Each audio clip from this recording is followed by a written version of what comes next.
샬롬, 여러분의 평안을 또 주님의 이름으로 축복하며 인사드립니다. 자, 오늘 로마서 강의 6번째 시간입니다. 여러분 지난 한 주도 기쁨과 소망 가운데 보내셨나요? 자, 오늘 이 말씀을 우리가 함께 나누실 텐데 여러분들 준비한 대로 필기도구 준비하시고 함께 말씀을 보도록 하겠습니다. 우리가 지난주에는 사도 바울이 하나님의 구원에 대한 이야기를 하기 위해서 그 중간에 그 하나님의 진노에 대한 이야기를 하죠. 그것은 하나님의 진노가 나타나서 결국 세상 속에 불의한 모습들이 보여지고 그로 인해서 하나님의 의가 나타날 수밖에 없다. 곧 구원이라고 하는 것이 나타날 수밖에 없다라고 하는 이 현실 상황을 보여주는 것이었습니다. 자, 오늘 본문 말씀을 우리가 지난 말씀들을 생각하면서 다시 한번 되돌아보도록 하겠습니다. 21절과 23절 말씀을 보겠습니다. 하나님을 알되 하나님을 영화롭게도 아니하며 감사하지도 아니하고 오히려 그 생각이 허망하여지며 미련한 마음이 어두워졌나니 스스로 지혜 있다 하나 어리석게 되어 썩어지지 아니하는 하나님의 영광을 썩어질 사람과 새와 짐승과 기어다니는 동물 모양의 우상으로 바꾸었느니라. 자, 우리가 읽은 21절에서부터 23절 말씀은 우리가 18절에서 19절 우리 지난주에 이야기했던 그 내용들과 연장선상에서 우리가 생각해 볼 수 있는 대목입니다. 곧 하나님을 인정하지 않는 이 불신앙에 대한 이야기를 하고 있죠. 우리가 지난주 말미에 이런 이야기를 했습니다. 신앙이라고 하는 것은 무엇인가 하면 역설적으로 보이지 않는 것을 보이는 것을 통해서 찾아내는 것이다 라는 것으로 우리가 이야기를 했습니다. 무슨 말이냐면 하나님은 세상 만물에 하나님을 알 수 있는 모든 것들을 다 드러내 주셨다는 거예요. 그러나 우리의 시선으로 보이는 현상계에서는 우리가 가시적이라고 하죠. 우리의 육안으로는 잘 드러나지 않는다는 거예요. 그래서 하나님의 나라는 숨은 보화와 같다라고 이야기를 하신 것처럼 하나님의 진리 또 하나님의 뜻은 그 보이는 것 너머에 있는 보이지 않는 것에서 찾아진다는 것이죠.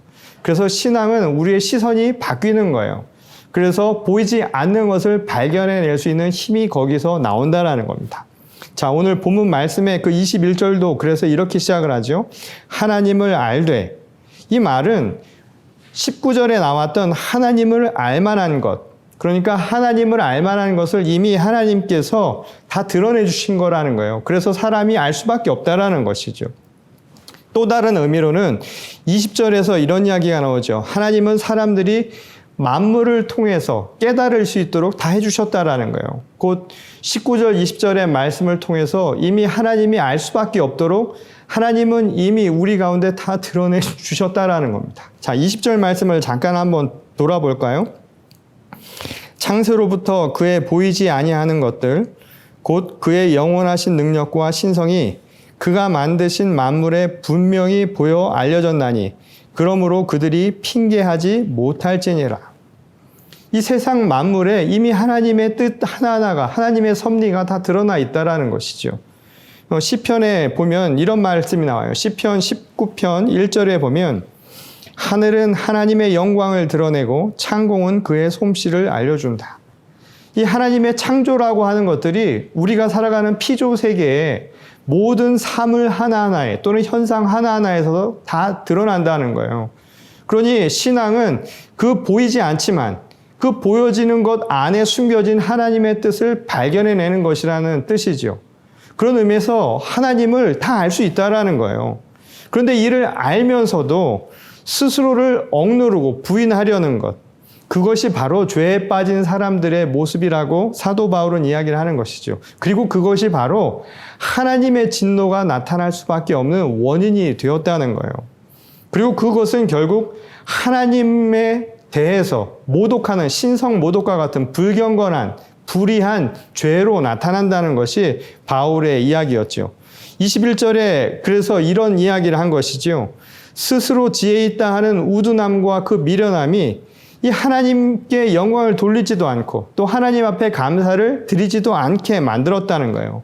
그래서 그들의 생각이 허망해지고 마음이 어두워질 수밖에 없는 결과를 만들었다는 거예요. 이게 바로 사람이 가진 죄의 모습이라고 바울은 이야기합니다. 그리고 마지막 23절에서 이렇게 이야기하는 것이죠. 그 결과가 뭐로 나타나냐? 결국 우상 숭배로 나타났다는 거예요. 마치 바벨탑을 쌓고서는 거기에 모든 것을 맡기려고 했던 것. 그 이유가 뭐겠느냐는 거예요. 바벨탑도 결국엔 인간이 스스로 쌓아 올린 것이죠. 인간이 하나님과 동등한 위치를 취하기 위해서 자기를 더 믿은 거예요.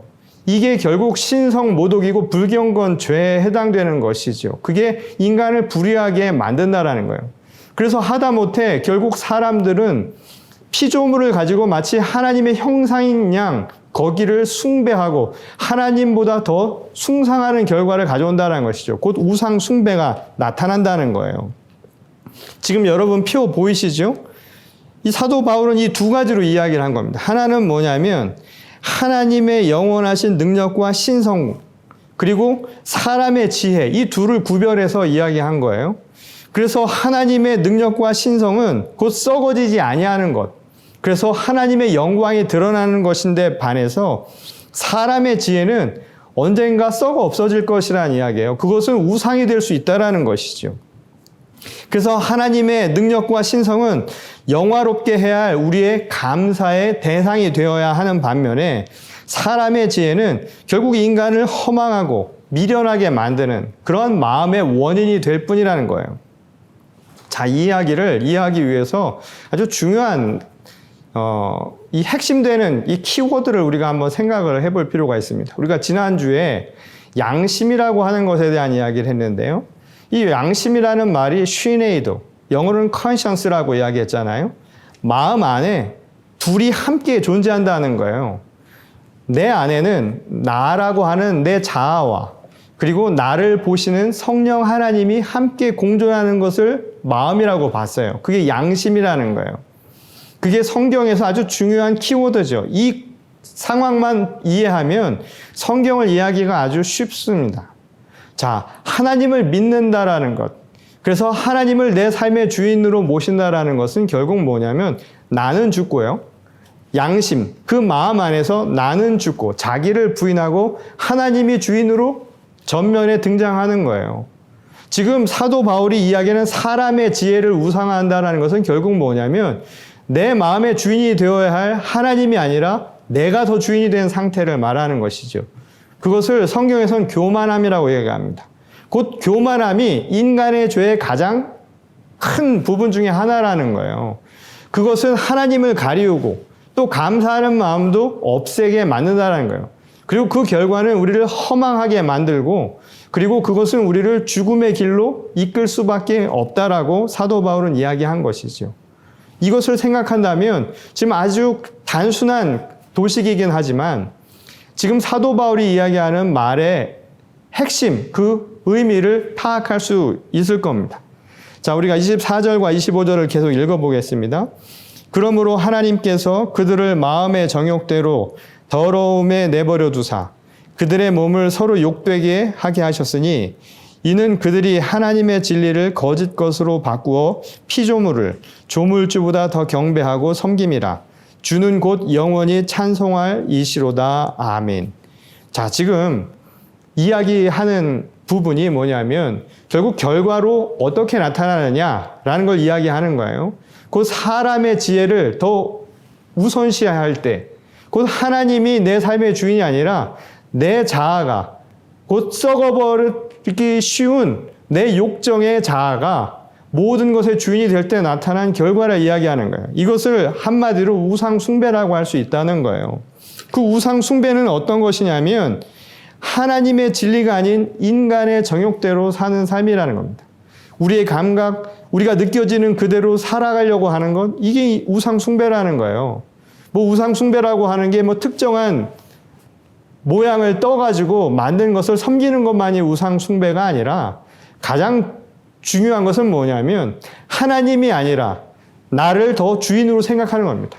제가 아까 마음 이야기 했잖아요. 마음의 주인이 누구인가? 나냐? 아니면 하나님인가? 내가 주인이 되는 것, 정욕대로 살아가는 내가 주인이 될 때 그게 곧 우상 숭배의 핵심이라는 거예요. 두 번째는 뭐냐면 하나님의 진리를 거짓 것으로 바꾸어 피조물까지 섬기는 삶이라고 이야기를 합니다. 결국 하나님이 내 안에 주인이 되어야 하는데 이것을 애써 가리우는 거예요. 그리고 그 진리를 거짓으로 만드는 것. 이게 곧 우상 숭배라는 거예요. 그래서 그 결과로 피조물을 더 섬기게 된다는 것이죠. 예컨대 한번 생각을 해보세요. 예전에는 소를 만들고 뱀을 떠가지고 우상 숭배를 한다. 이것은 눈에 보여지는 건 아무것도 아닙니다. 더 무서운 건 뭐냐면 우리 안에서의 우상 숭배라는 거예요.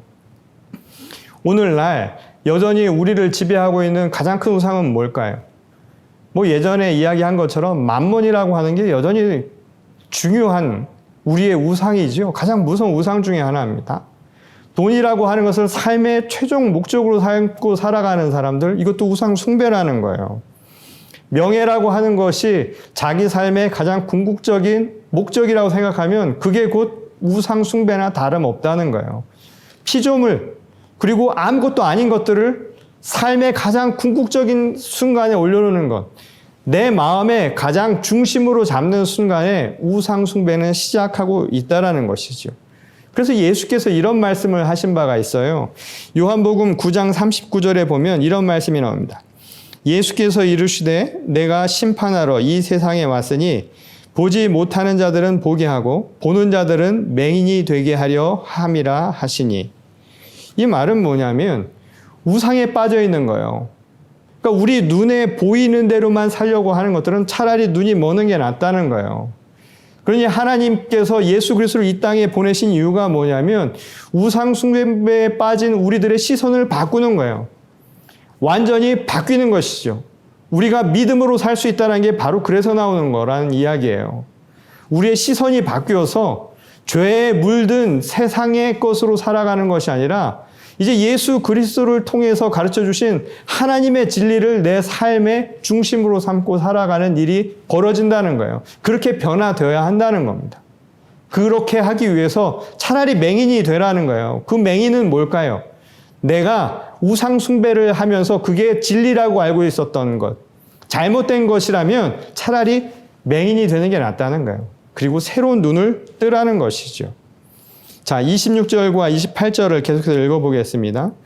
이 때문에 하나님께서 그들을 부끄러운 욕심에 내버려 두셨으니 곧 그들의 여자들도 순리대로 쓸 것을 바꾸어 영리로 쓰며 그와 같이 남자들도 순리대로 여자 쓰기를 버리고 서로 향하여 음욕이 부릴 듯하며 남자가 남자와 더불어 부끄러운 일을 행하며 그들의 그릇됨에 상당한 보응을 그들 자신이 받았느니라. 또한 그들이 마음에 하나님 두기를 싫어하며 하나님께서 그들을 그 상실한 마음대로 내버려 두사 합당하지 못한 일을 하게 하셨으니. 지금 26절에서부터 28절의 말씀은 곧 삶의 주인이 바뀌어버린 상태, 곧 우상 숭배에 빠져 있는 것, 그것은 우리가 지난 시간 이야기했던 대로 하나님에 대해서는 불경건한 것이고 세상 속에서는 불의한 모습으로 나타난다는 거예요. 곧 죄인된 모습이죠. 그래서 하나님의 진노가 나타날 수밖에 없었던 상태를 보여주는 거예요. 다시 말해서 죄의 지배 아래 있는 우리 심령의 모습을 보여주는 겁니다. 자, 그 모습이 어떻게 나타나는가? 곧 죄의 지배 아래 있는 삶의 모습을 사도 바울은 이렇게 얘기해요. 첫 번째로는 뭐냐면 내버려 두신 모습이라는 거예요. 내버리심. 이 말은 이 다르게 바꾸면 넘겨주심이라는 말입니다. 넘겨줬다는 거예요. 뭐냐면 사도 바울이 참 재밌게 표현하죠. 죄라고 하는 것이 문 밖에서 우리를 호시탐탐 누리고 있다는 거예요. 그 노리고 있는 죄에 우리가 넘겨준다는 거예요. 내버려 둔다는 거예요. 마치 야수가 가져가는 것처럼 낚아챌 수 있도록 그냥 내버려 둔다, 넘겨주셨다라는 표현을 한 거예요. 이 말은 뭐냐면 아주 반어적인 표현이죠. 하나님께서 그냥 죄에게 넘겨줬다, 우리를 포기하셨다라는 의미가 아니라 그렇지 않고서야 이런 일이 있을 수 있겠느냐라고 하는 반어적인 표현인 거예요. 영어로 말을 하자면 sarcastic한 표현이라는 거예요. 하나님께서 저렇게 내버려 두시지 않고서야 이런 일이 벌어지겠느냐라는 것이죠. 그렇지 않고서야 인간이 이러한 죄에 빠져있는 모습들을 볼 수 있겠느냐라고 표현을 한 겁니다. 그러니까 진리에서 벗어나서 순종하기를 거부한 이들은 결국 그 마음의 욕심을 죄에 넘겨준 상태와 똑같다라는 거예요. 하나님의 뜻을 가리우는 자들은 죄에게 자신을 포기한 거나 다름없는 모습이라는 거예요. 이게 바로 죄의 지배 아래에 있는 삶의 모습, 첫 번째 모습이라는 겁니다. 두 번째로는 뭐냐면 창조 질서가 왜곡된 형태로 나타난다는 거예요. 그래서 오늘 본문 말씀에 보면 영리, 순리라는 말이 나오죠. 순리라고 하는 게 뭔가요? 한자어로 따지자면 이치에 맞게 흐르는 거예요. 여러분, 물은 위에서 아래로 흐르죠. 그렇죠? 우리의 성도 마찬가지인 거예요. 남성과 여성이라고 하는 것들도 마찬가지고, 우리 육신의 모든 것들도 그렇고, 우리의 생각도 마찬가지고, 위에서 아래로 흐르는 자연스러운 이치가 분명히 있다라는 겁니다. 그것은 하나님이 만드신 창조의 질서라는 거예요. 그런데 하나님의 창조의 질서에 등지는 것은 결국 뭘까요? 영리, 그 이치를 어긋난다라는 거예요.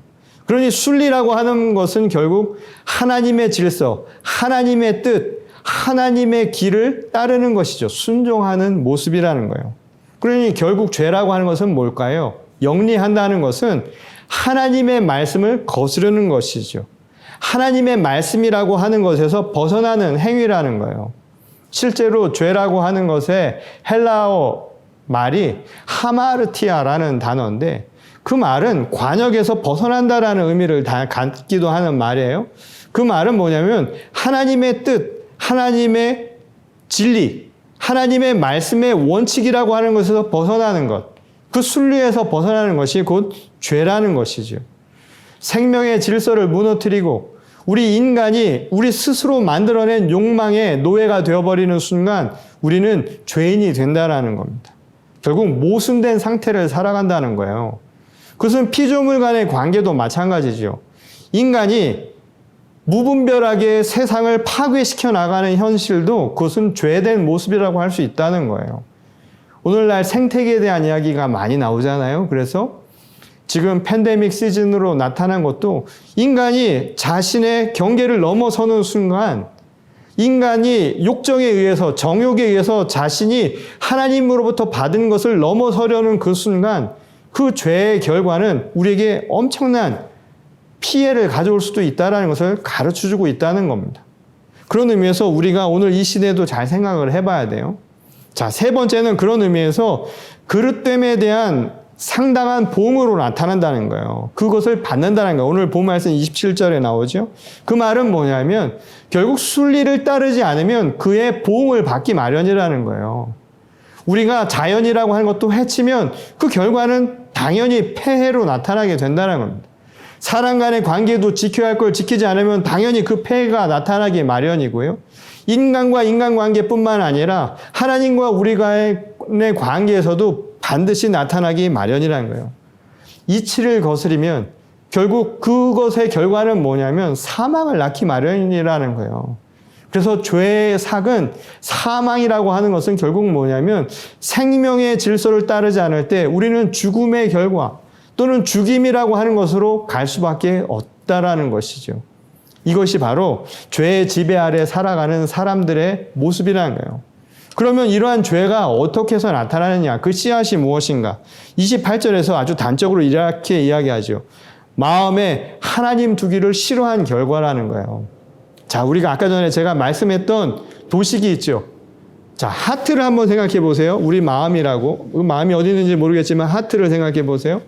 그 하트 안에 둘이 존재해요. 양심이라고 이야기를 했죠.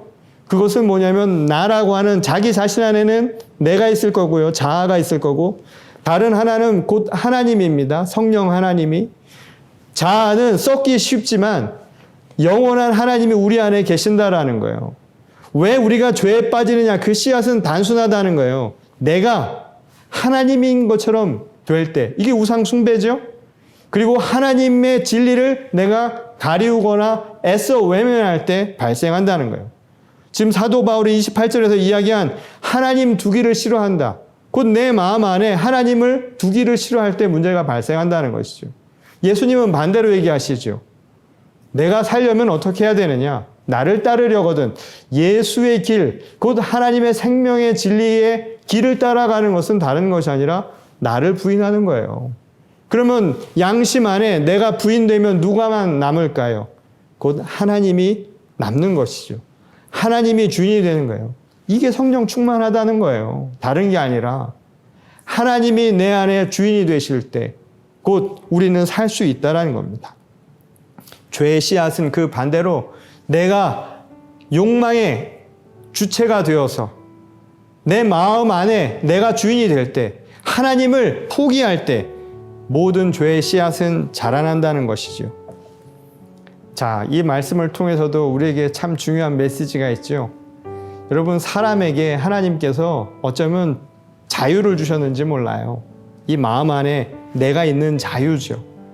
그러나 중요한 것은 하나님의 명, 하나님의 뜻은 내가 아니라 하나님이 우리 가운데 생명의 진리가 되실 때 우리도 사는 겁니다. 그리고 우리가 함께 살아가는 길이 열린다는 거예요. 예수께서 요한복음 14장 6절에서 내가 곧 길이요 진리요 생명이라고 말씀하시는 것처럼 예수 그리스도의 길, 그것은 자기를 부인한 길이었습니다. 내 뜻대로 마시고 아버지의 뜻대로 하옵소서 하셨던 예수님의 그 길을 나도 같이 따를 때, 곧 내가 부인되고 하나님이 내 삶의 주인이 될 때 그것이 곧 진리의 길이고 생명의 길이 된다는 것을 여러분 잊지 마십시오.